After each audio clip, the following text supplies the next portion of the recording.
Hi, I'm Bill Osmolsky with the MacIver Institute, and this is your MacIver News Bulletin. There are two big fights in Madison right now. One is over Governor Evers' budget and his plans to expand Medicaid, and the other is over a package of pro-life bills. Not surprisingly, there are a lot of overlapping factors and rhetoric between the two issues. The only thing Wisconsin Democrats really care about right now is getting their Medicaid expansion passed.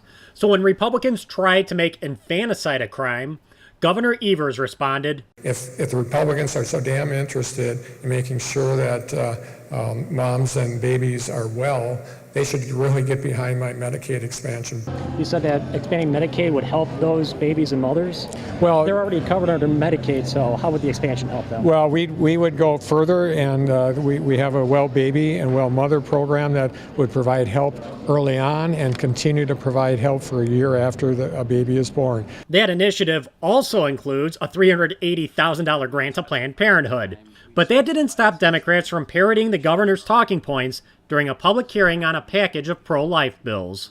I again reference the governor's budget, taking the Medicaid expansion and having healthy mothers, healthy babies. I certainly hope to see the same folks who are proposing this and other bills and supporting it come out in support of the Healthy Mothers, Healthy Babies initiative. That particular talking point did not work. Those bills passed out of committee on May 9th.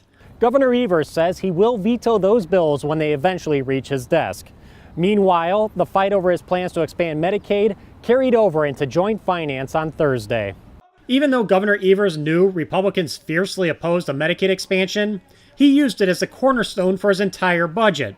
So when Republicans immediately took it out in committee on Thursday, Democrats like Senator John Erpenbach were beside themselves. We all know budget stuff. And we all know that there's one or two strings you can pull within a budget, and it all falls apart. The Medicaid expansion is the mother lode of strings that you can pull.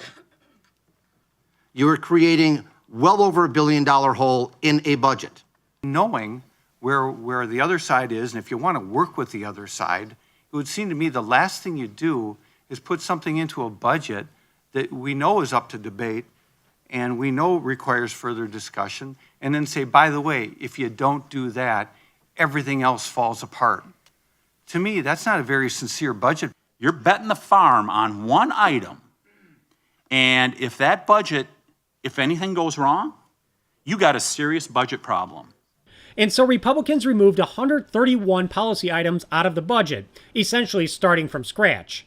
Democrats say they plan to make repeated attempts as the budget progresses to get the Medicaid expansion back in. The Joint Committee on Finance will continue to finalize the budget bill over the next few weeks.